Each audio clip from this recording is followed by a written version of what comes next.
Good evening. Welcome to Born Again Africa, Ghana Soul Food, Real Repatriation Consultation. My name is Yazid Muhammad, and I'm here with Dr. Mark Eccles, who is the author of African Diasporan Relationships. He's also a creator of a Facebook group, a very popular Facebook group on Facebook, obviously, that is about African diasporan relationships. We are brothers that are chosen a similar path. So as we had met online uh, through his group and through other platforms, we discussed about having a discussion when we spoke, and the nature of our experiences kind of gave us a little bit of a bond, so that we, brothers that are from the African diaspora, specifically from the United States. I'm from New York by way of Virginia, and Brother Mark is from Chicago. And we both have chosen a different path. Let me introduce Brother Mark. Dr. Mark, please introduce yourself. Yes, thank you, Brother Muhammad. Let me start off by saying I'm humble, always humble whenever someone wants to interview me and thinks my work is important enough to have this type of conversation. So thank you very much. And when I learn more about yourself and the work you do with Real Repatriation Consultants, it's very excited to have this collaboration with you. So more about myself again, Mark Eccles, Dr. Mark, if you prefer. African American man, as Brother Muhammad said, originally from Chicago, currently living in New York. I have a doctorate in human behavior with a particular focus on Black families and relationships. I focus on marriage, focus on fatherhood, and my passion is intercultural relationships between Black people from different countries. It's a relationship dynamic that I have called African Diaspora Relationship. Well, thank you very much.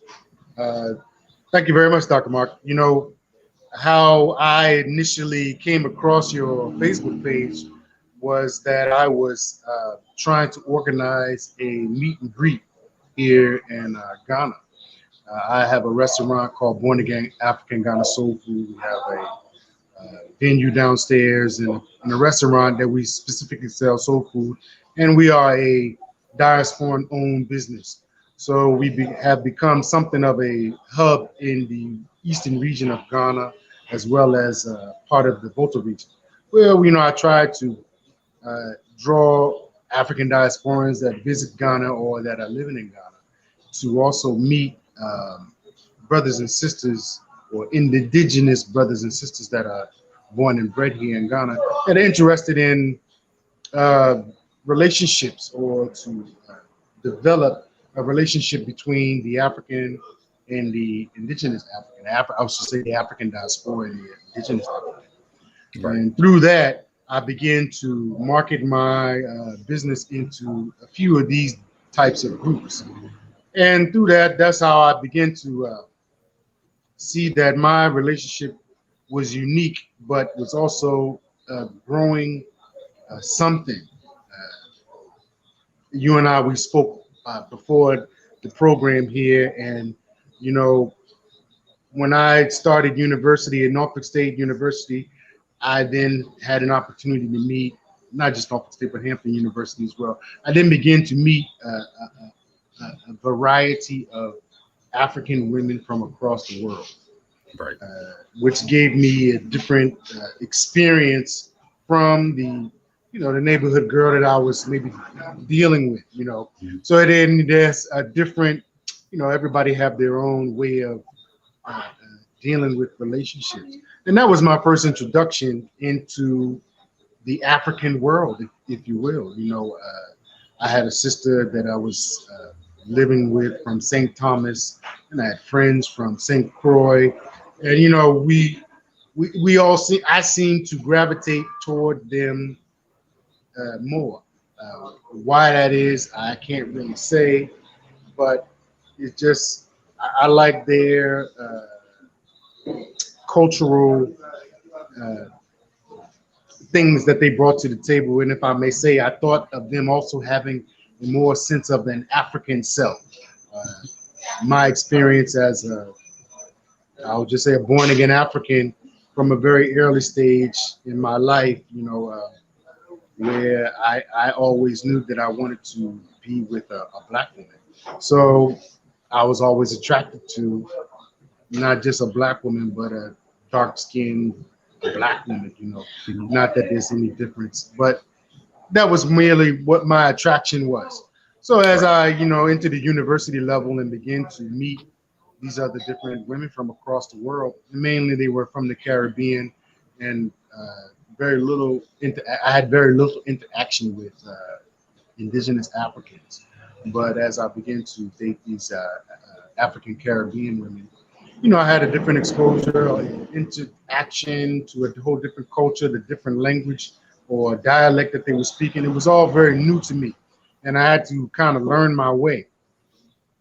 And ultimately, I didn't marry those sisters, and I had an opportunity to travel the world as a merchant seaman and begin to see the full scope of the uh, beauty of the African world. So then, in 2009, I had an opportunity to repatriate to Ghana, which at the age of 35, when I moved here, I didn't ever envision myself coming at that time. But I came to Ghana in support of my mother, Brenda Muhammad, who's an ancestor now. And we came to establish some businesses. And through that, my interaction with the community, I then began to integrate myself and also date within the larger community. And that was my introduction into dating with into the African world, or rather the indigenous African world. Maybe you can share with us how you also became involved in these type of relationships. Yeah, absolutely. I had to smile and nod my head at much of your story just because it sounded so similar to mine. Just the path is the same. One thing that I've observed over the years in studying these type of relationships is the biggest barrier to them being more commonplace is us not having the opportunity to interact with each other. So what I found is that African diaspora relationships are most common in places that we frequently mix among each other. Populations that have high concentrations of Black or African immigrants, places like not just New York, but the East Coast. So hearing, those interactions at Virginia, at Hampton, that doesn't surprise me whatsoever. For me, what happened in my case is I moved from Chicago, where I didn't have many interactions with people from the Caribbean and Africa. And I went to New York City. And New York City has a extensive and immense Black immigrant population, primarily from the Caribbean and Africa. And in doing so, I found myself interacting mainly with women from those cultures. Like yourself, I also have only been interested in Black women, also attracted to dark-skinned Black women. And I did not separate from African, African American, and African. They were all Black women to me. So when I started meeting these women, they were beautiful. They were very feminine, family oriented. They liked those qualities in men. They liked intelligent men. They liked well spoken men. So it was a mutual attraction. And I started dating in those cultures, fell in love with those cultures, and I haven't looked back. So that's where I've been for the past, in my case, the past 22 years. And getting into founding my groups and ultimately writing the book that I wrote was, I noticed that no one was really talking about these relationships. You had, How Stutter Got a Groove Back. So you had like a movie. Every once in a while, you would see someone talk about dating someone from Africa. But they're usually be taught in terms of stereotype that, be careful because they'll try to scam you. But no one was really talking about these relationships. And from what I saw in my time in New York, they were actually pretty common. I wasn't the only one in these type of relationships. I knew several diasporan couples, had Caribbean co-workers, African co-workers, and we were all getting along. Many people that I worked with were in these type of relationships themselves. And in some cases, if they weren't in these type of relationships, they were the product of these type of relationships. Their parent may have been Caribbean or African American, or Caribbean and African. So they were either in these relationships or the product of these relationships. But outside of New York, I wasn't seeing anyone talking about it. So that's why I created the groups, to have this discussion and give these relationships the attention that they deserve. So that was the reason why I started the group, and ultimately wrote the book for the same reason. Over the years also, I've noticed that interest has increased. So that's really fascinating to me, what you have been doing with trying to organize the meet and greets and get people together. It's something that I did not see the interest 20 years ago when I started my groups and started these discussions, but I very much see the interest in the last few years. I would say 5 to 7 years. There's been a noticeable and undeniable shift. I would agree with you on so many points, and just as you said, listening to what you are saying, I can also relate to some of the attributes of being involved in a diasporan, I would say global diasporan relationships. I don't even know that there's necessarily a coined phrase for it right now, but an inter-African relationship, because how some sisters are raised in the United States, and that is my experience. I have a sister, Miss Muhammad, and I was raised by my mother, Brenda Muhammad, and I have cousins too.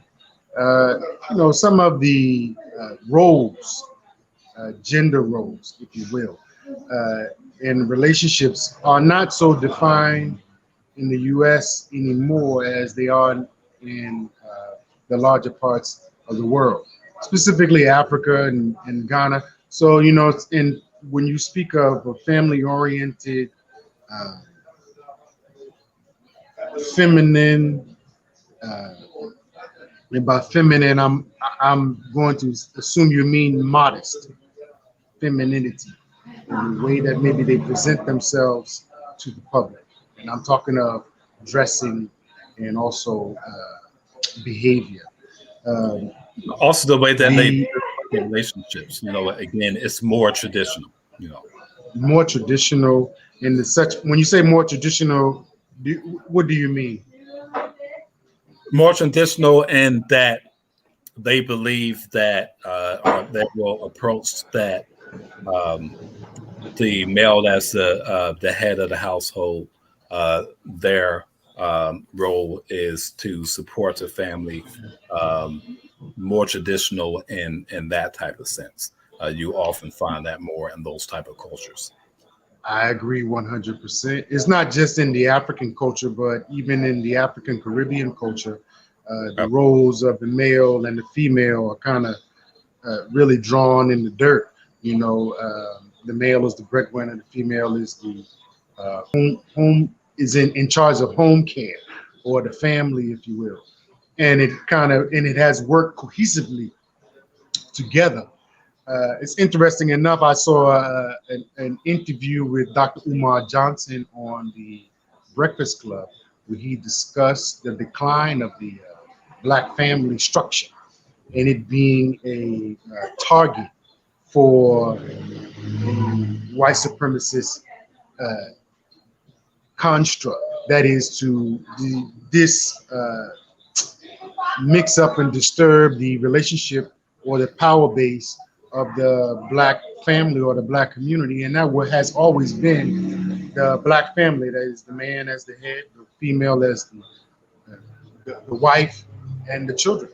You know, and then let's say the man as the breadwinner, and then the female as also taking care of the home. That has always been the case. And then the brother broke it down so nicely, where he talked about from 1970 how systematically things were introduced into our community or things were taken out of our community. That is the ability to train for a Black man for a trade, to earn a living, and then subsequently removing industry from the inner cities and those things. And then that was kind of shifted the power structure in the Black family. And then on top of that, adding drugs and, social engineering, if you will, that also played its role in dismantling the Black family. And today we have these issues that are up into contemporary times with a brother like Dave Chappelle, who can make a program and talk about, the LGBTQ influence in our communities and the neglect that some people have now choosing sides between, unnecessarily trying to make a distinction between, let's say, the course or the journey for liberation and equal rights. People are now making these type of decisions that has discombobulated the Black family. And that is some of the, in my opinion, in my experience, that has influenced a lot of the relationships within the United States, where Black men don't have the opportunity to be the head of the household. Sometimes systematically, the brother is not in the position to be that. And then maybe a person can be put in the position to choose a path of crime instead of university. Maybe they don't become Dr. Eccles, but they have all the potential, like a Bumpy Johnson, if you will, to become a great somebody with those accolades. But, in turns, they have to learn and try to make a way on the street. And because of those different dynamics, an intelligent Black man doesn't become the model Black man to marry. It becomes the brother that can, let's say, or what the media promotes as the ideal male. And that's something, and also the media promotes what is the ideal female in our culture as well. And then, today they're using the venue or the vehicle of our culture, which is hip hop and these other pop culture things. And we begin to see, in my opinion, the debasement of our women there, where we don't see them in that type of same dressing as we may meet in Indigenous, African, or an African Caribbean.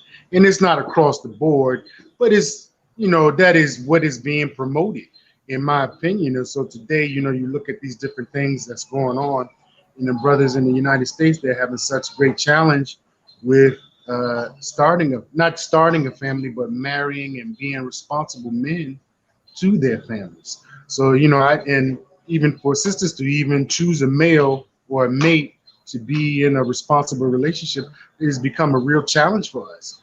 Since I've been living in Ghana, I meet a lot of brothers from the African diaspora. They are in their 50s, unmarried, with no children, and you know, it becomes today it's becoming something that may paint you in the brush of being suspect in maybe the way you don't want to be painted. But you know, I think in the global African world, it's quite common for young men at the age of 18, 20, 25 to be married, not just married once, but maybe married 2 times, have 2, 3 children, 2, 3 families, and and doing their best to be responsible to them. You know, and then the roles they also walk into them, you know, as let's say a rites of passage to being a man. And my experience in the U.S., I was congratulated for not having children. You know, at 32, at 35, you know, I was like, oh, they was like, oh man, you really done well, Yazid. You didn't have any children, you know, and you know, and you kind of feel as if you are accomplishing something by not starting a family. And that is really, in my opinion, moving away from, you know, our purpose of being on planet Earth as men and males and females. We also here to procreate and build. Maybe you've had that experience as well. Well, I mean, you said a lot. You know, you gave a lot to unpack there. One thing that I could say about these type of relationships, and one thing that's always fascinated me about them is, you know, prior to entering into African diaspora relationships, and I'll go into that name a little later. But prior into entering these type of relationships, I studied Black and African diaspora history in school, and the biggest lessons I learned, you know, besides learning about the different countries in Africa and the Caribbean, learning about, you know, some of the important historical events, ancient Ghana, ancient Mali, ancient Songhai, learning, you know, about our history. Probably the biggest takeaway I learned from all of that is how culturally diverse we are. You know, in America, we tend to think that all Black people are like us around the world. And as you know, that is not the case. We are culturally diverse. I think that we are the most culturally diverse people on the planet. And when you're entering these type of relationships, you fully appreciate the diversity of us. We don't have one experience. There are so many different aspects of the African diaspora. And when we grow up in America, we're limited to where we live. We're limited to the type of families that we grow up in. And in the African diaspora, you know, we no longer have to have that type of limitation. So that's one thing that I appreciated when I got into these type of relationships. And for me, it was just finding what the type of family that I was looking for, the type of the woman, the type of relationship that I was looking for. So that's what I could really appreciate when I got into these type of relationships. Again, I had another interview with O'Shea Jackson, and I made a statement that the world's bigger than the hood. Even with the limitations we have here in the U.S., we have more opportunities than we realize, and I think that these relationships are important to open our eyes to what is out there for us as Black people, and I think that's something that can positively impact us, no matter where we happen to be, on the continent, in the Caribbean, or here in the U.S. Yeah, you know,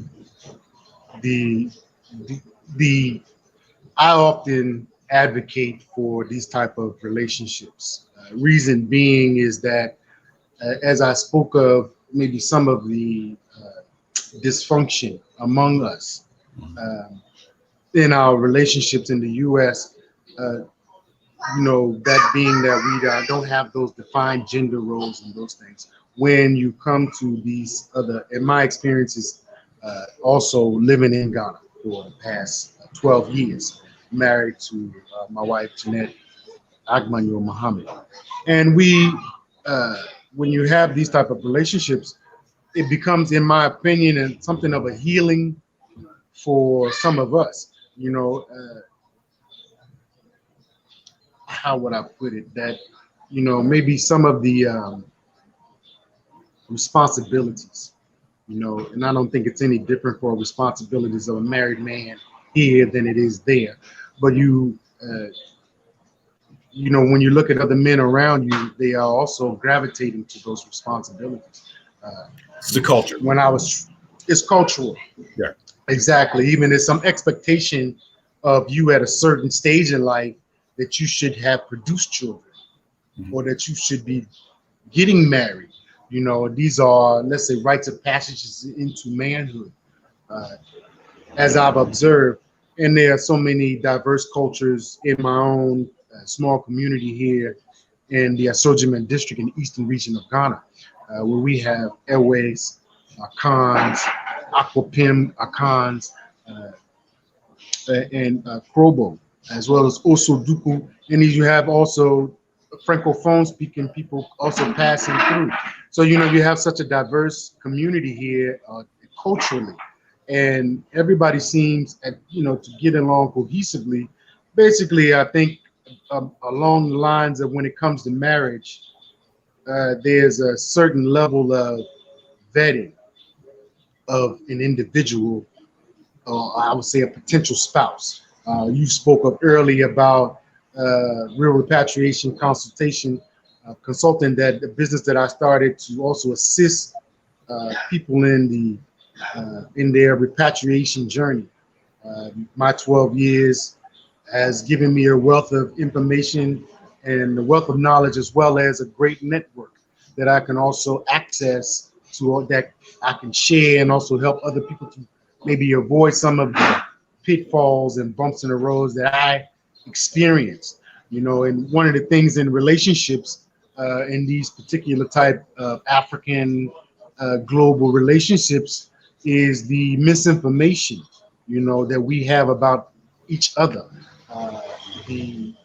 We have been taught to not trust one another. Even within the United States, I'm sure you are familiar with Willie Lynch and these type of things.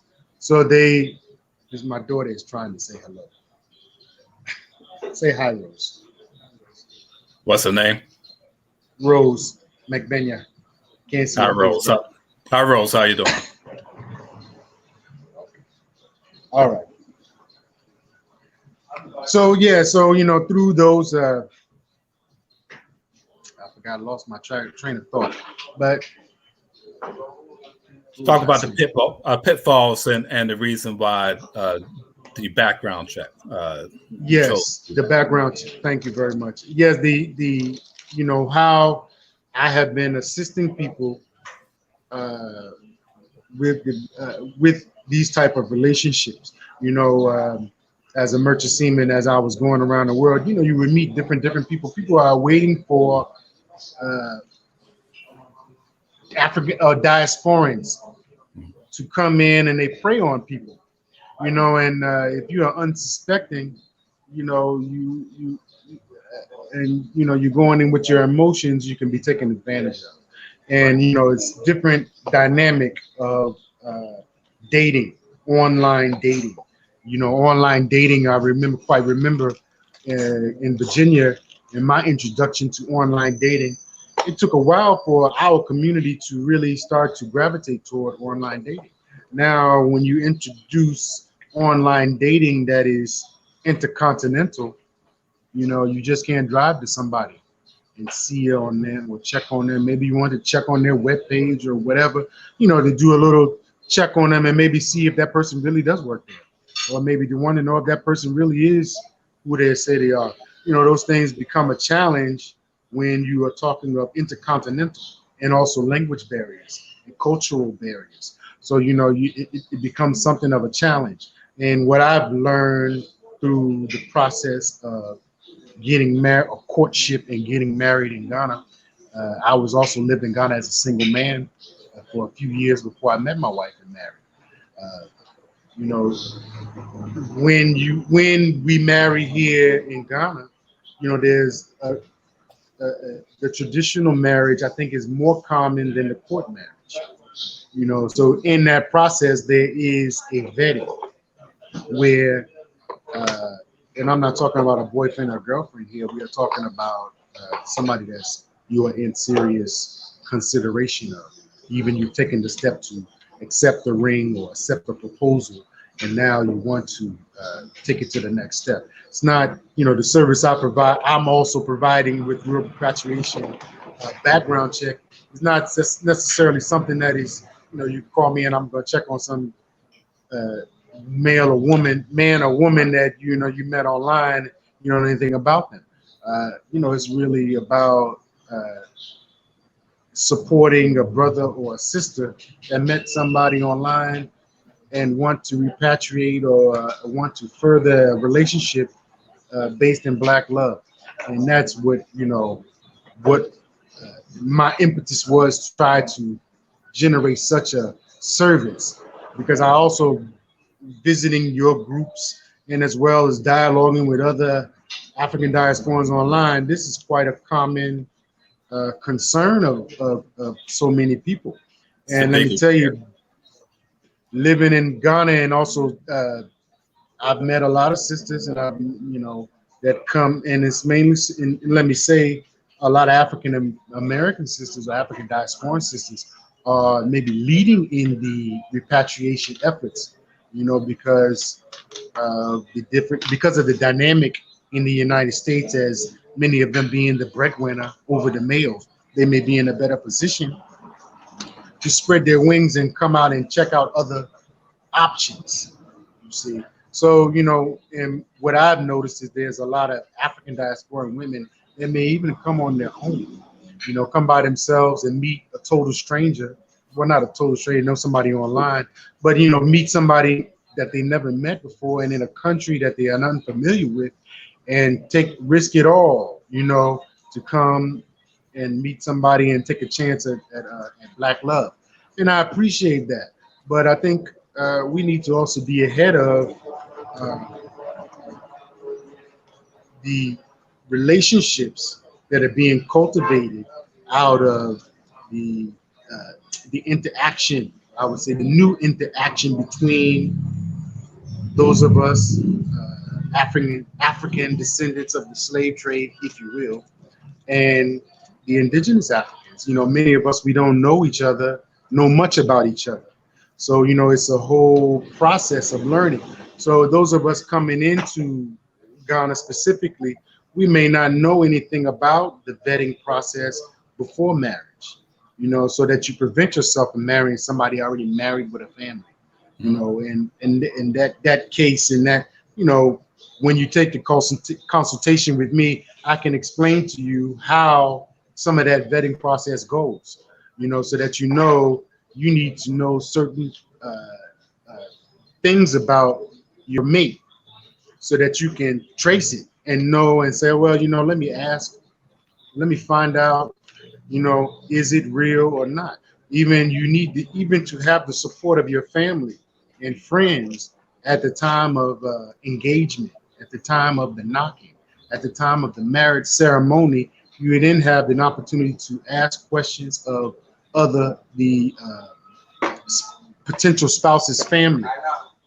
Hey, Brother Mark, do you have another wife?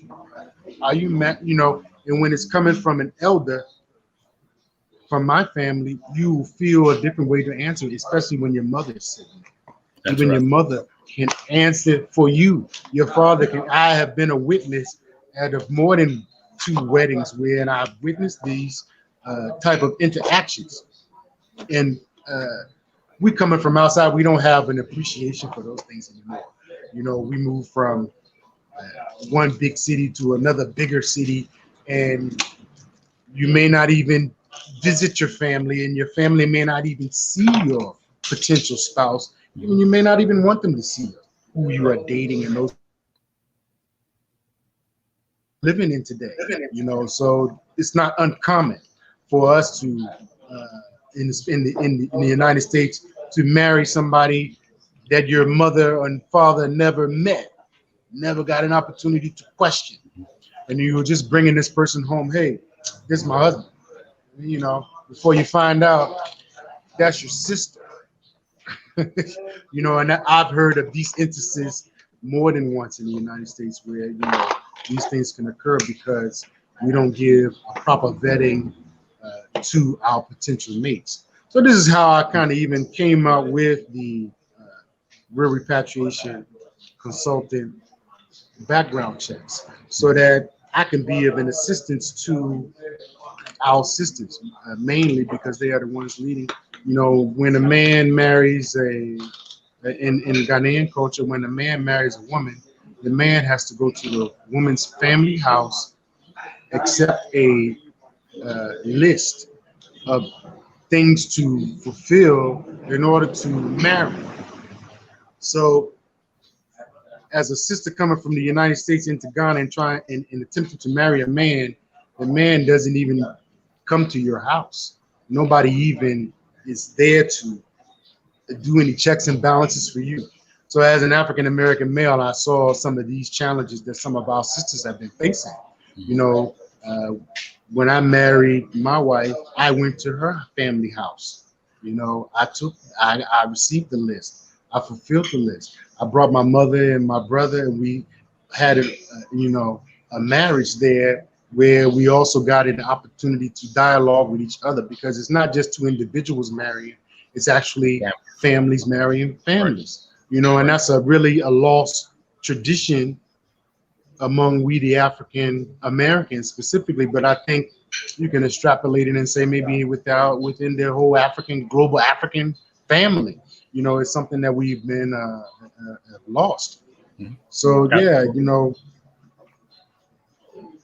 this is how our service came around. I've been doing repatriation services, helping people to build and ship their things and even establish businesses. But what I found is most people, some of the impetus for coming to Ghana is because of a love relationship. Somebody has met a potential spouse that motivated them to make that sacrifice. And I think that's a great thing. There was recently an article that said that in Ghana there were 300,000 unmarried women. I shared it on my profile, my personal profile, as Yazid Muhammad, as well as Real Repatriation Consultation. And I think Africa is the best kept secret from Black men in America. We really don't know the scope of the Black world. Many of us think that America is the center of the Black world, and it's a center, not the center. And if we as a Black family, and I'm talking of a Pan-African Black family, are to try to establish ourselves and build our community and continent and network, that Black love has to be at the base of that. And when you marry another family, then you create a different type of network and responsibility. That's something that we all, as an African diaspora, I'm also learning it. Those things as living in Africa with my brothers and sisters here, those that accept me and put their arm around me and also educate me about the culture. These are important aspects of our healing. And if we miss out on those things and we continue to bend the gender roles and bend and break and turn upside down and inside out the Black family structure, we are doomed for the future. So with that, I was curious to know, how has your relationship or marriage impacted how has it impacted your family, your larger family? Have they been accepting or welcoming of your wife, Is she also from the continent, or she's from the Caribbean? She's from the Caribbean. She's from Barbados specifically. Interestingly enough, I'm not the first diasporan relationship in my family. My eldest brother is married to a Jamaican woman, so they've had that experience already. My family has been embraced. I have embraced my wife. They embraced my sister-in-law. So both of our families have connected. And I was married to an African woman before. They were accepting of her as well. Now, just thinking with all you were saying. Where was your? Sorry. I'm sorry. Go ahead. I was going to ask, where was your wife from? My first wife. Yes, your first wife was from Equatorial Guinea. It's if you're unfamiliar with it, it's next to Cameroon. Yeah, Guinea is in the news these days. Yeah, it used to be called Fernando Po. It's where Ghana got their cocoa from. Okay. Yes. Yeah, I've been to Ghana before. I know see the vendors selling chocolate in the streets. Originally came from Fernando Po. I actually even visited a cocoa farm in Ghana. That we had talked about that. No, again, I just wanted to just piggyback on what you were talking about before. You were had touched on so many great points. One thing in particular is when you think about the cultures in Africa, the differences in how we approach relationships from an individualistic standpoint in the U.S. to the family in the diaspora. These are cultures that we originally come from. So just being able to adapt to these cultures, it really just brings us back to what we came from. So just being able to adapt, I think it's like you're coming home. Not almost, but you're coming home. So I just think that that's one of the aspects that make these relationships so beautiful to me. And that kind of brings me back to my studies, why I created these groups, and ultimately why I wrote the book that I wrote. One thing you have said, you talked about what to call these relationships. African diaspora relationships is actually a term that I created to describe the relationships that we're both in. And I did that for a reason, because again, when I started this study and I wanted to talk about these relationships, there wasn't a basis to even have the discussion. You could say that intercultural relationships describes it, but it's not unique to us because many people use intercultural and interracial interchangeably. So I didn't want to say intercultural because then who am I talking about? Am I talking about African American and African, or am I talking about black and white, or am I talking about black and Asian? That could mean different things to different people. So I looked at the African diaspora. Now, of course, I didn't create African diaspora, but when I look at the African diaspora, that is the type of relationships that are occurring between us. So I just put the two together. So creating the term so we can have these discussions, start to have these discussions in their entirety. Because historically, the narrative on African diaspora relationships have been conflict, that we don't get along, we don't like each other, they don't like us, so we don't like them. Yes. That don't go over there, you're going to get stoned. So this historically that's been the narrative. So what I've witnessed, not only just in my own relationships, but in other diasporan couples that I saw, that some didn't work, of course, but many of them were harmonious, that most of us got along. So I wanted to talk about, the relationships that worked and how did they work? How were we connected to each other? what to expect in these type of relationships. Where to meet Black people from different cultures. And most importantly, talk about pitfalls to avoid. Meeting the family, learning as much as you can about their culture, the differences in dating abroad versus dating in the U.S., which has been my experience. Your experience, of course, is abroad. And ultimately, doing the background checks if you have concerns. And again, that's where your background check just is perfect. So I can't tell you how thrilled I am to see that. It is long overdue. I've heard of other people that could do background checks, but yours is really the first company that I've seen do it on the scale you seem to be doing it. So it's very much needed, and it's something I'm very excited for. Well, I appreciate that, brother. It's when you repatriate your life to Africa, unless you have created avenues or revenue streams from outside, you begin to look for entrepreneurial ways to sustain your repatriation. And I always wanted to be a service. I always, Marcus Garvey is a hero of mine. Harriet Tubman is a hero of mine. Elijah Muhammad is a hero of mine, who also taught on or thought of not just themselves, but also reaching back and helping others to also achieve the African dream. And I would say the African American dream.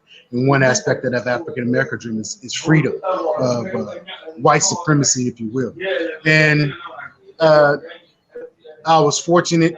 The universe been, I got an opportunity to leave America, not forever, but I had an opportunity to come to Africa and experience it from the grassroots level.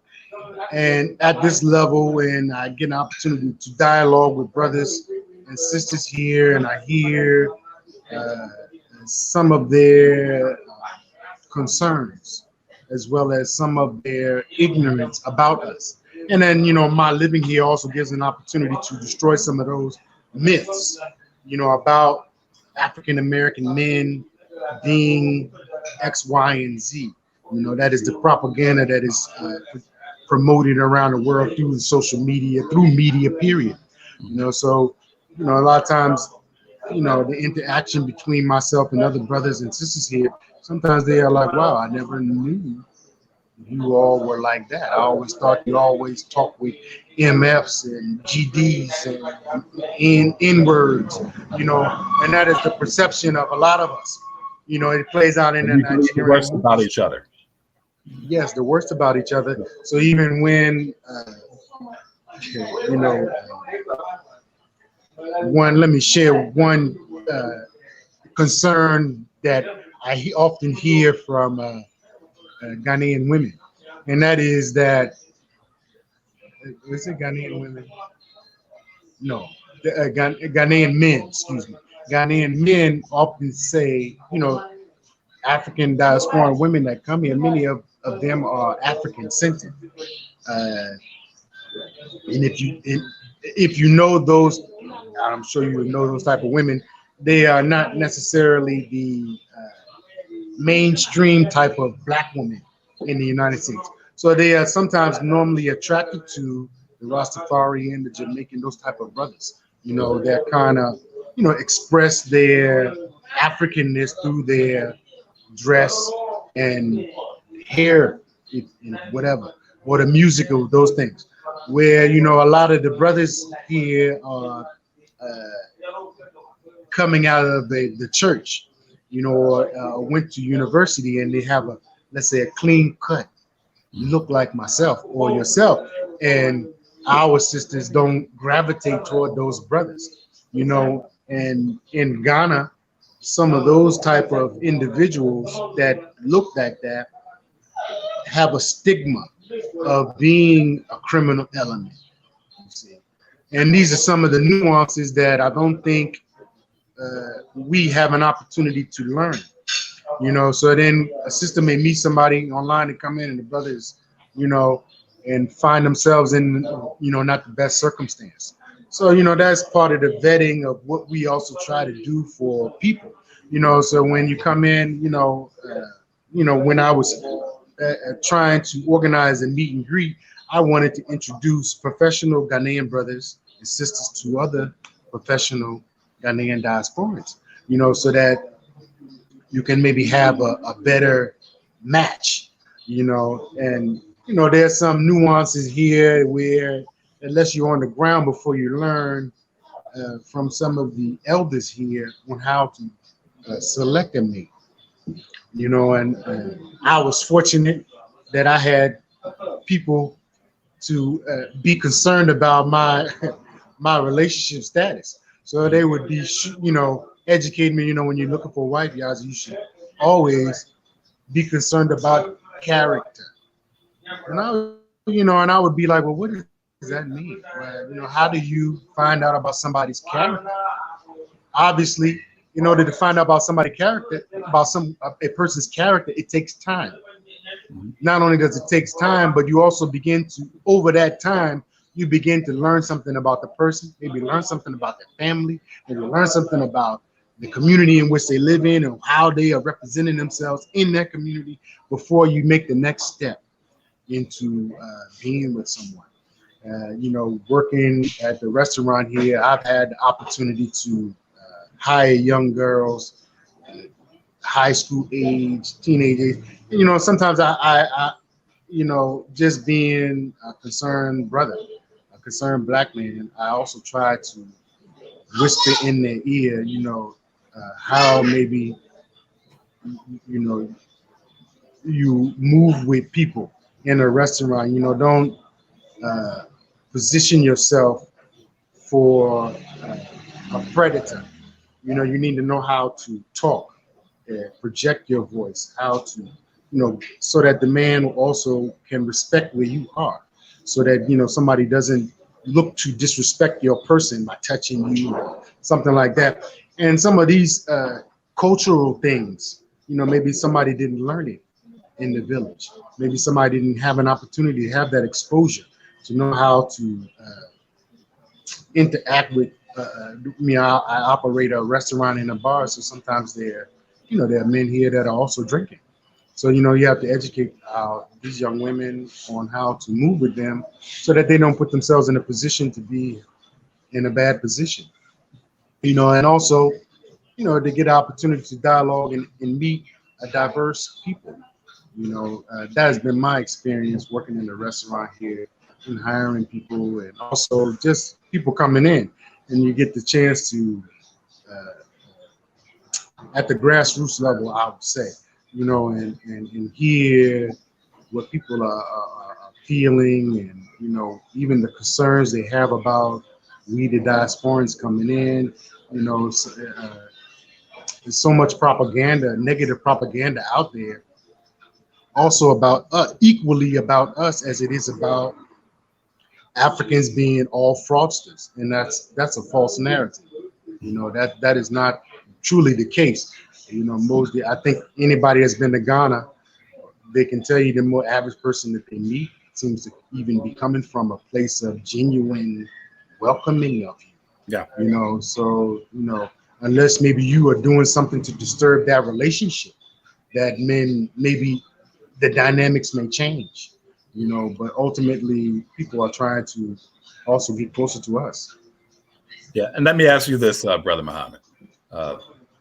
In your opinion, what has been the some of the key events and catalysts that have caused this increased interest that you've seen? I know that Ghana had the year of the return, 2019. 19.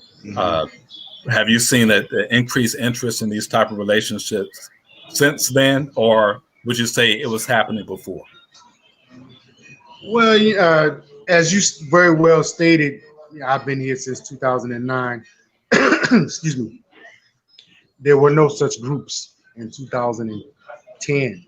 of these that I was familiar with Yeah, that we were. were I just have to based. say we were. No, I mean, you my would have group to was be few. 2009. But yeah, it was, Mm-hmm. and not bragging. I'm just saying, as a matter of fact, Mm-hmm. from what I'm aware, my group was the first. Yeah, I mean, and this is it, my brother. You are really pioneering with your literature and the authoring a book on such these type of relationships is really a cornerstone laying because nobody has done it. Nobody has really even begun to uh, look at it from a doctoral or a scholastic level of sociology and the relationships and the a lot of diasporans today are seeking African citizenship for themselves. And what is the shortest way to citizenship? It's through marriage. And it can become a win-win situation for an African American as well as an African Indigenous African. Because Absolutely. many people here wish to be there, and many people there wish to be here. It can be, nobody said burn your passport, to come here, or burn your passport to go there. You want to be able to. We're global people. We should be able to interact and go and come as we see fit. Only because of this COVID-19, which you mentioned 2019 in the year of return. That was actually the year in which I got my citizenship through the Ministry of the Future, and uh, it was by an act of the president that not just myself, but myself and 125 others got their Ghanaian naturalization and citizenship in Ghana. My mother also was a part of the group in 2016 that was able to get the citizenship. Uh, uh, you know, those were some, I think, key turning points for people began to turn their face and to turn their ear to the opportunities in Africa. When the president Nana Akufo-Addo went around on a campaign, I would say in the Black world, in the Caribbean, in the African Caribbean, also in the African American community, he went there and also invited us to come and be a part of the development of Africa. Uh, that was a big olive branch. And whether it is genuinely something that was to say the return of our people, or whether it was a campaign to boost the tourism, God is in control of this. So the opportunities, the relationships, and reconnections that have taken place, the healing that has taken place for many of us here and there, is it cannot be calculated. Those things, you can't measure them. Uh, when did the spike of African diasporan love relationships or romance relationships begin to grow? I quite remember there was a dating website called Black People Meet that I often visited I remember. back in the U.S. Black people, I knew some of the brothers that organized it, and you would begin to meet such a variety of different people from, not just your city or your state, but from the whole nation. Not even just the nation, but the whole world. Black world begin to be marketing themselves and looking for love. And a big issue within our community in the United States is that many of us are not finding it. Therefore, you Absolutely. have unmarried men, unmarried women. Uh, people married to money, married to their jobs, and didn't produce anything. Who are you coming to leave those big cars and houses and bank accounts to? People don't see really the whole scope or spectrum of what family and what our purpose is here for. It's not to, Absolutely. we are really way off track.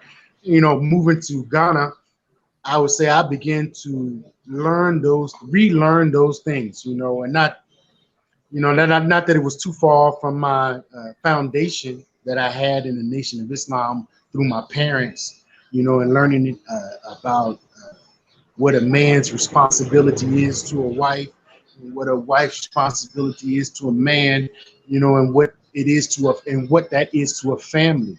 The knowledge that I've been able to attain and been exposed to, I've learned about Asar, Aset, and Heru. These are the fundamental things that created a civilization that people still marvel at today. So these are some of the things that we've have been taken away from us, and we've also gravitated away from. So we have to begin to, this is a very, as I said earlier, what you are doing, what you have done, is something I also wish to do. When I was thinking about these things, I was like, man, there's nobody. Where can you find information on these type of relationships? Is there people in the same type of relationship? Maybe there are other African American brothers married to an Ewe woman. Right, and that's having yeah, you're absolutely right. And again, that's the whole point of doing the work. One thing, again, I want to elaborate on one thing you touched on is just these relationships as another option for us. I am a Pan-Africanist like yourself, but also just am an advocate of Black love in general. And unfortunately, when it comes to Black relationships, is constantly looked at from a negative perspective, from a point of deficit, and it really shouldn't be.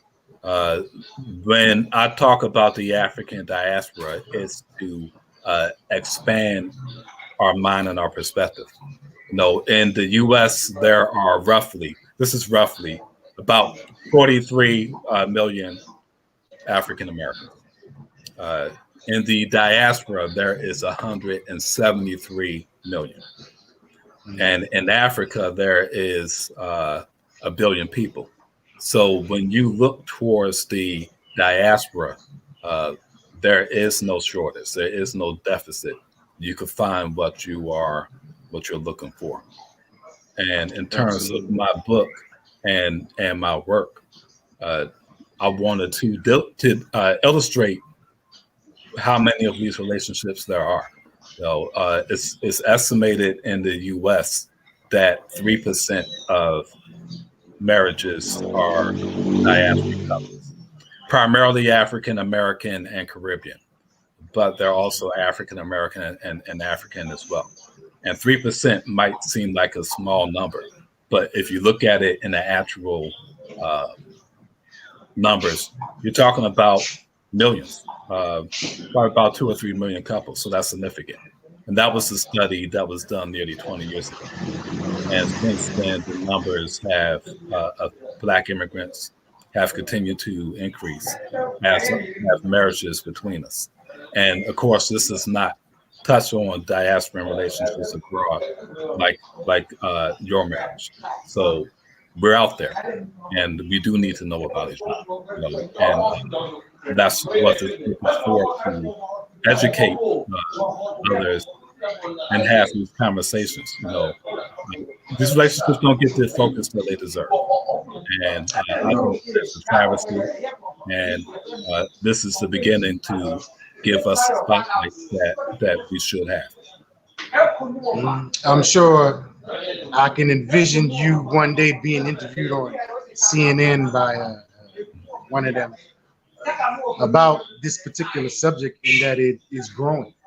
And people would like to also reduce it, and not reduce the relationships, but reduce the inter-movement, interaction between us. It's no secret that the United States government has always talked about the disunity of the African community, even disunity between the African diaspora and the indigenous Africans here, because it's a network that could change our situation overnight. Absolutely. And think about it. Just think about it. Again, we're both there's many different ways that you could express Pan-Africanism, but African diaspora relationships, it has to be seen as the ultimate expression of Oh, Pan-Africanism. absolutely. You know, what stronger tie can you have than Yes, marriage and family? So absolutely. it's a natural tie, and it's a tie that cuts across nationality.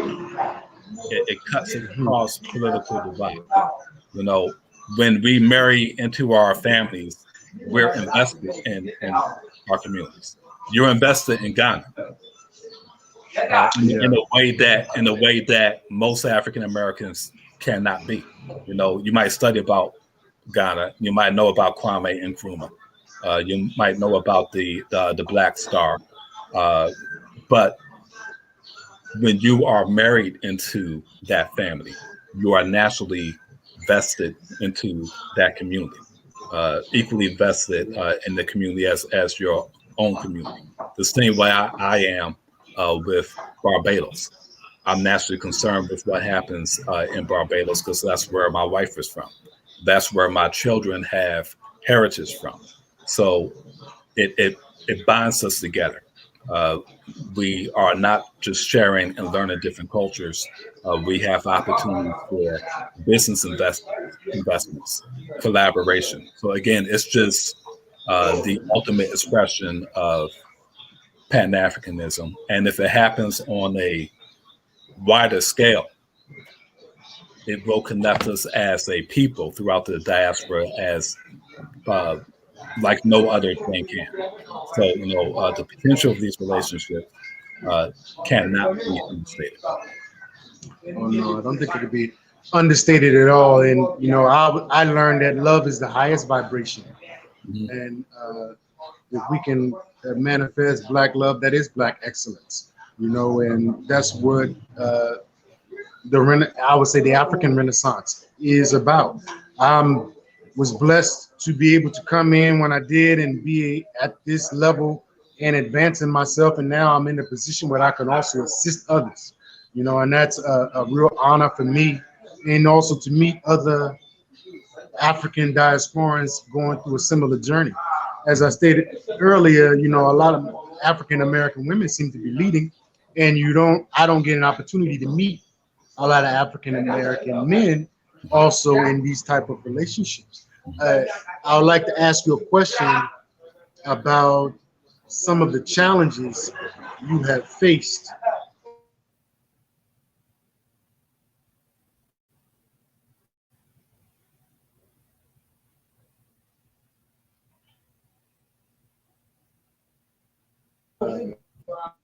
with your relationship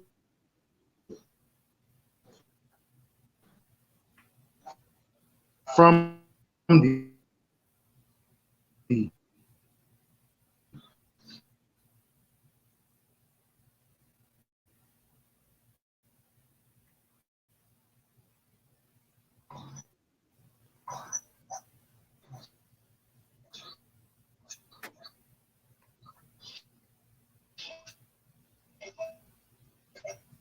did we lose there? Okay, here we are.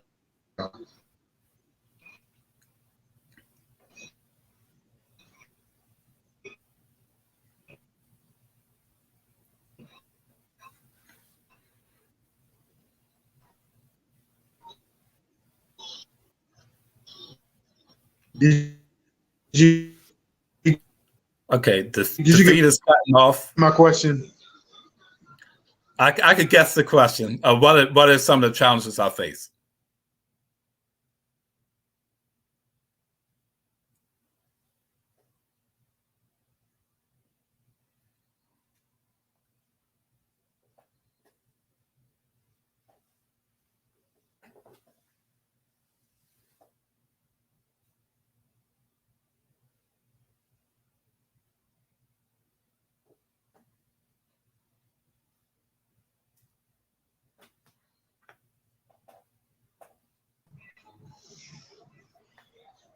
Hello, Hello. can you hear me now? Okay, Sorry, I hear you. technical difficulties.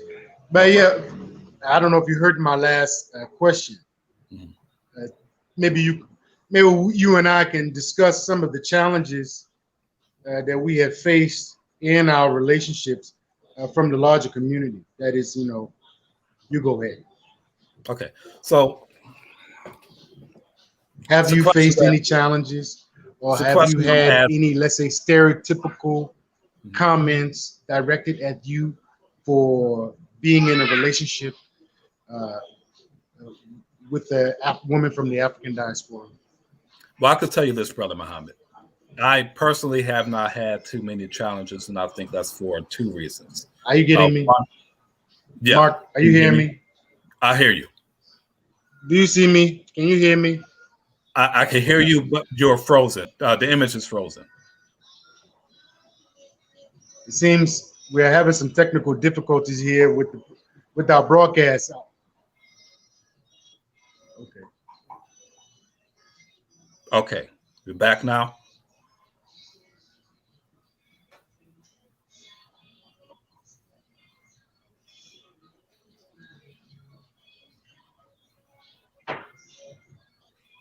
Okay, can you hear me now?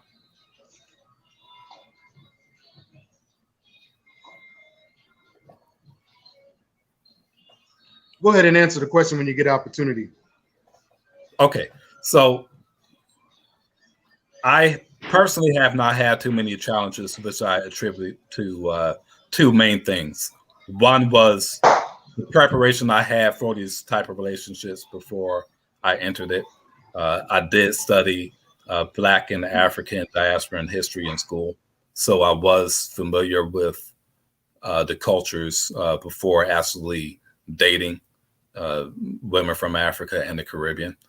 So I did have some prep work going into these type of relationships. And I think the second reason I haven't really had too many challenges is because I live in an area that African diaspora relationships are pretty common. Again, a third of the Black population in New York is foreign born. So relationships between African Americans, Africans, and Caribbean here is pretty common. So I'm not necessarily unique where I live.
Thank you. Apologize for that. No problem. Right. Yeah, the question was to the viewers. I apologize for the break in the footage, but you can always watch it on the replay on Real Repatriation and Born Again African YouTube channel. Okay, the question that I asked was, what is maybe some of the challenges that you have faced from the larger community being married to an African diaspora? Okay, it's a interesting question, one that I've been asked a lot over the years. I could say personally, I haven't had too many challenges for two primary reasons. One is I was already familiar with these type of cultures prior to moving to New York. I did study uh, Black and African diaspora history in school. So I was familiar with some of the history, some of the cultures. It gave me an excellent preparation before actually entering these relationships. And the second reason is I live in New York. As I mentioned before, New York has a high Black foreign-born population. A third of the Black population in New York is from Africa, the Caribbean, or South and Central America. So where I live, these type of relationships are very common. So no one really does a double take when I say that I'm not married to a Black woman from the U.S. I can say though,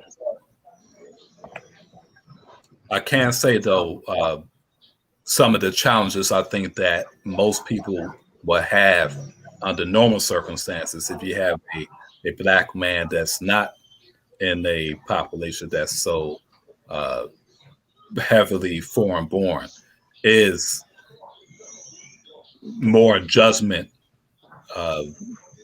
from the African American community, a rejection for not being with a Black American woman, or even not being accepted from the family if they aren't familiar with the culture. So overcoming those challenges is being educated in the culture. I always recommend, and I make this recommendation in the book, to learn as much as you possibly can about your partner's culture and what to expect.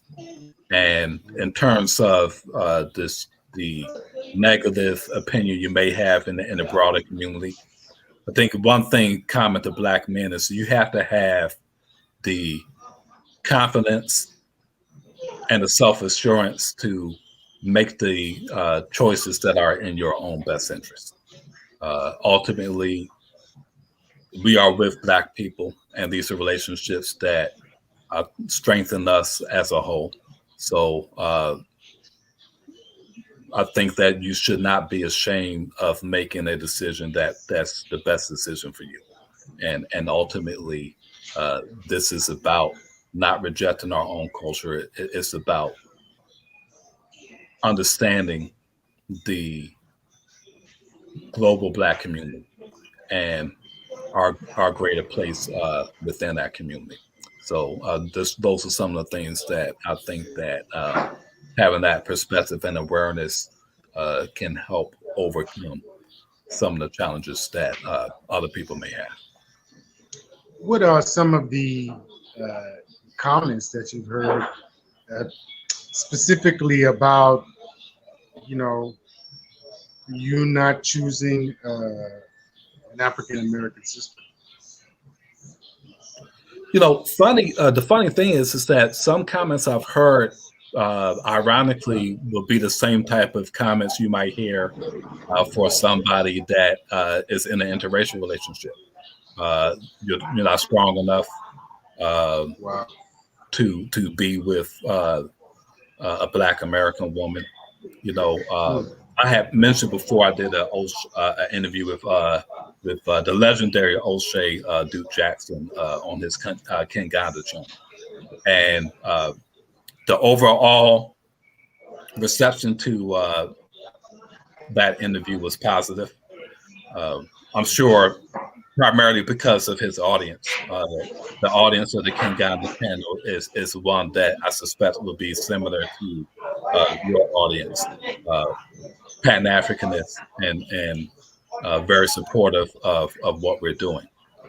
However, one woman in the comment section made a statement like, imagine being a child born to a diasporan marriage and having two sides of the family at war with each other.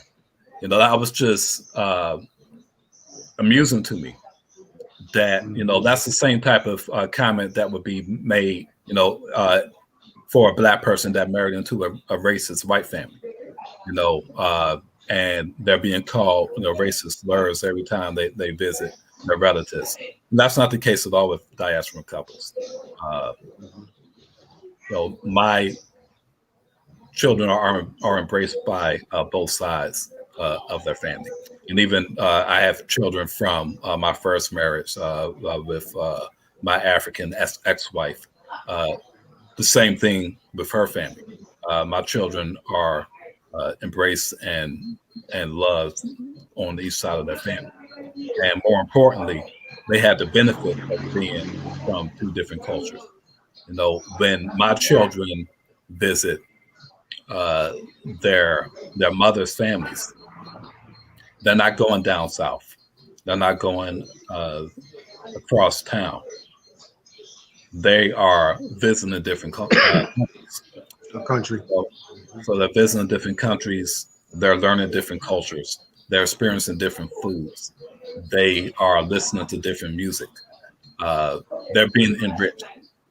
So again, this is something that benefits them and benefits us as a whole. So there's only an upside, and we have to look at it from that perspective. Well, thank you for that answer, for being your candidly sharing some of the challenges. Myself, I also face some challenges here living in Ghana. My beautiful wife, Jeanette, who happens to be in Ewe, you know, and we live as I said, we live in a diverse community, and I'm still learning the languages to speak Ewe, though I speak a little bit VVV. That means a little bit. I do understand a little bit, but sometimes brothers can come here, Ewe brothers can come here and question her as to why she didn't marry one of her own, if you will. And in Africa, tribalism and these things are similar to racism. And if I'm to juxtapose it, they're kind of similar to the prejudices and stereotypes are similar to racism. So maybe Khans don't like Airways. Airways shouldn't marry a Khans, and this sort of behavior is also here. So some of the cultural things as well about food and language. You'd be surprised at how many people are shocked that my children are speaking Ewe. They're like, wow, he understood me. She understood me, or she responded to him or her. And it's, some of these cultural myths that are being destroyed, about our ability to relate to one another. Some of the other challenges I've faced have also come from African American, period. That they may come in and have a warped view of what a relationship like this would consist of. Me enslaving my wife, or her being with me because she think I'm rich, or she think I have money, or I'm going to take her to the United States, or anything like that. That it's not an actual genuine feeling for each other. And that sometimes has kind of alarmed me. And I've had to become defensive with, and quite frankly, even. Go ahead. Yeah, I'm sorry, Brother Muhammad. I'm sorry to interrupt. I was going to just validate that. Primarily, again, I've been researching these relationships for quite some time, and that's primarily what I hear about African American men in particular. As you already said, and you're absolutely correct. When you look at African diaspora relationships, it is more common to see African American women in these type of relationships than African American men. And when you do find African American men, one of the most frequent criticisms and comments that I hear is, "Oh, we're just with these women because they're poor and they're basically looking for a come up, and that's the only type of woman we could get." Yes. So yeah, that's not uncommon to hear comments like that. It's very comments like that. I've heard them, you know, and I try to also use it as a place to also educate and tell people, listen, sister or brother, you know, that's not the nature of my relationship with my wife. I don't, you know, often what I hear from other African Americans is, other African American men is, why her? As you know, I guess in the sense of there's such a broad pool of women to select from. Why only choose one? You know, or what made her special? You know, as you know, and I can tell you, as a married man in Africa, to a beautiful woman, there's a beautiful woman walking around every corner in Africa. You know, there's a beautiful black man walking around in the corner in Africa too. You know, I was fortunate to get my wife that has good character. You know, God blessed me with that. My ancestors creator blessed me with that. Blessed her with me. You know, so it's a balance. And what maybe is in store for you, you know, may be different. And maybe your journey and where you are may be different for what you are looking for. I meet brothers here that, you know, they are trying to, like Lil Wayne's famous popular song, "Sleep with Them All." And that is not, you know, you can't find a wife in that kind of way. You know, you're not going to find a wife trying to sleep with everybody. You know, that you are going about it the wrong way. So, you know, and this is some of the, you know, cultural shaping that we have had in the United States. You know, go to the club and the meat market and look for somebody, you know, in that market, you know what I'm saying, in that fictitious stadium, you know, and people are not looking for love, they're looking for sex. Right. You know, yeah. And that's again, that's a different thing. Right. Again, it's the individualistic mindset. The culture in our community, unfortunately, has gone away from marriage and family. And it's unfortunate because, you know, historically that has not been the case. We come from Africa and cultures that very much value marriage and family.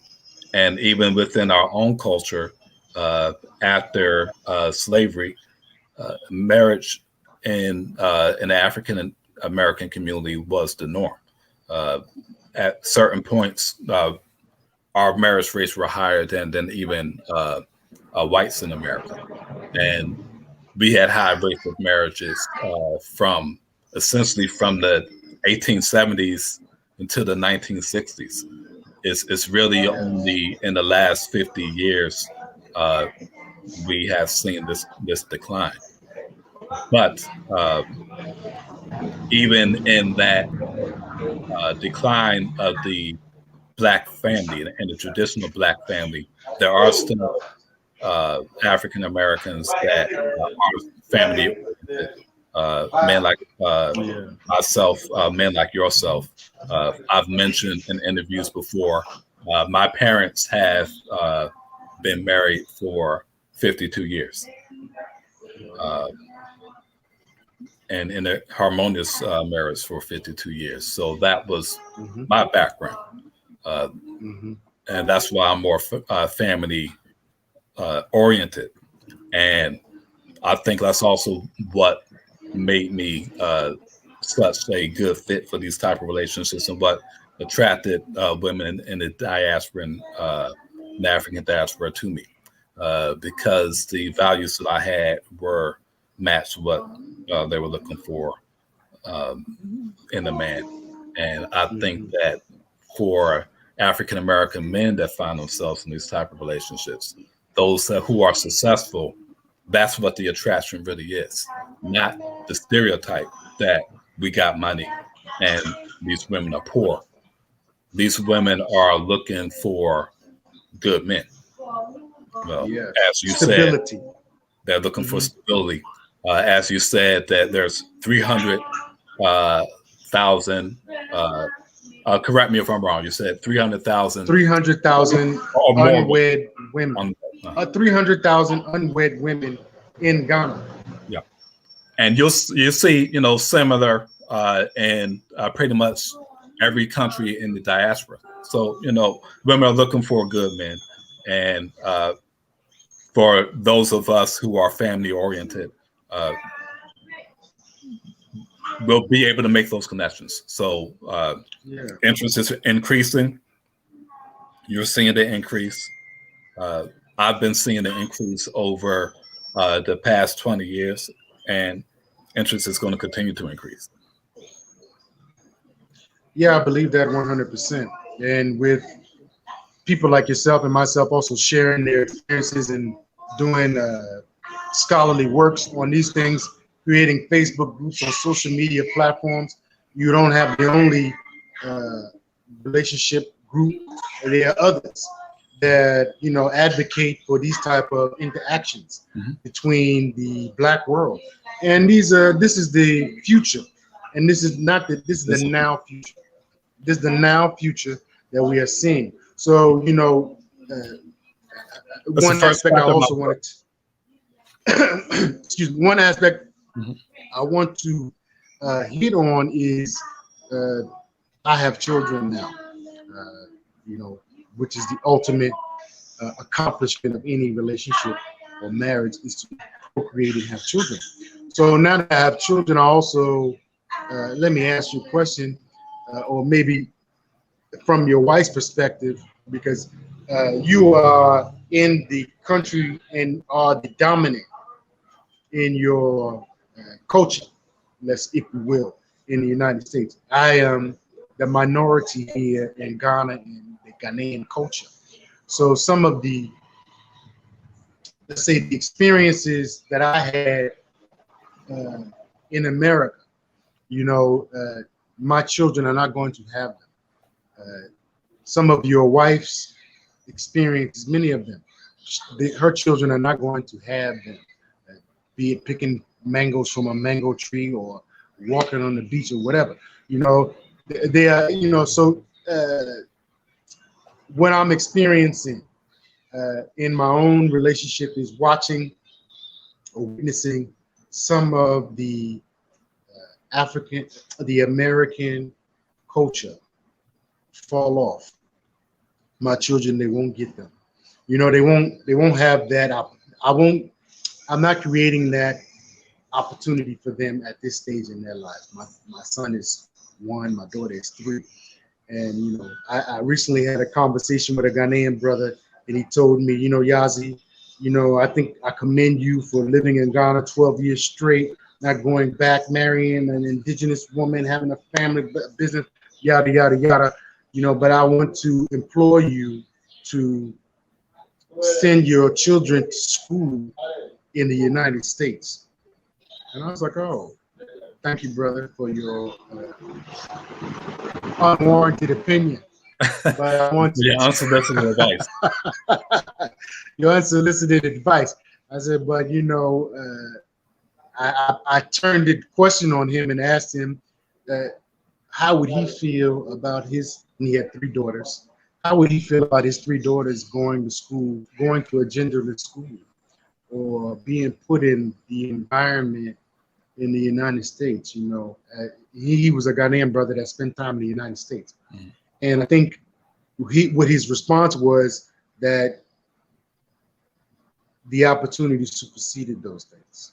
The opportunity of being in the United States superseded those things, because, in an African country, it's all about who you know, as it is around the world. But I think here is maybe a little bit more different. So what he said was, if your children go and they educate outside and then they come back to Ghana, some of their mates and peers here will be like, oh, Rose, you're back.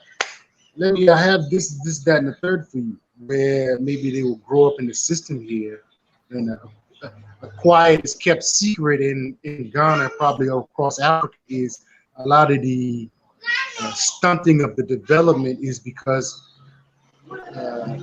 the best qualified person doesn't get the opportunity. Rather, nepotism and network get you into the positions of decision makers, you know. So I heard the person very well, and I began to think about that.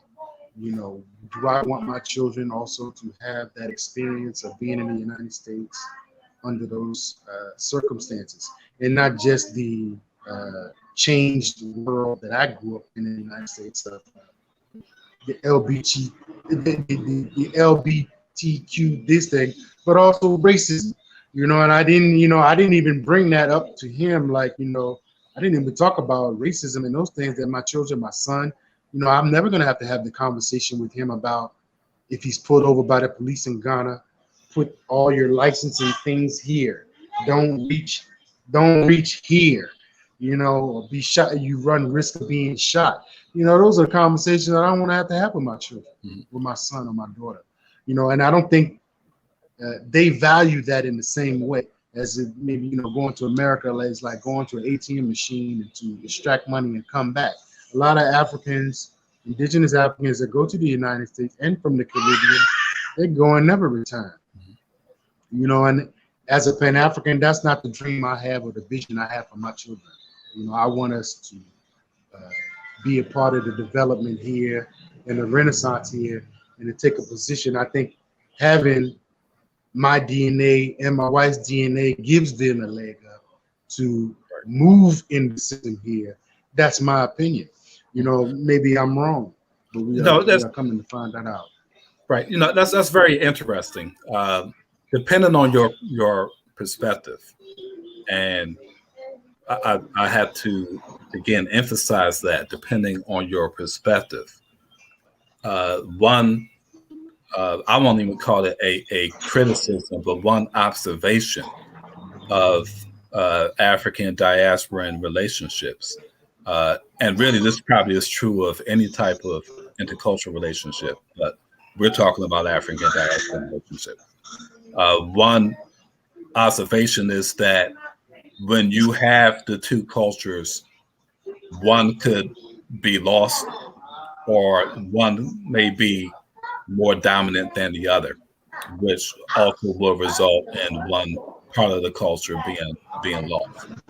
So that has truth to it. But the reality is that you have the right, and more appropriately, you and your partner have the right to raise your children as you want and decide what's best for them in terms of not only where they go for opportunities, but what aspects of your culture is most important, and which lessons and customs you want them to learn. And one thing that's interesting about the time that we're living in is, historically, America was seen as the best country in the world. Even with all its flaws, America was viewed as the best country in the world, the place where you had the most opportunities, the place where you have the most chances for success. And that's no longer true. And for the first time in our history, for Black people in particular, we're starting to see and appreciate opportunities in other places, most specifically Africa, the Caribbean as well. So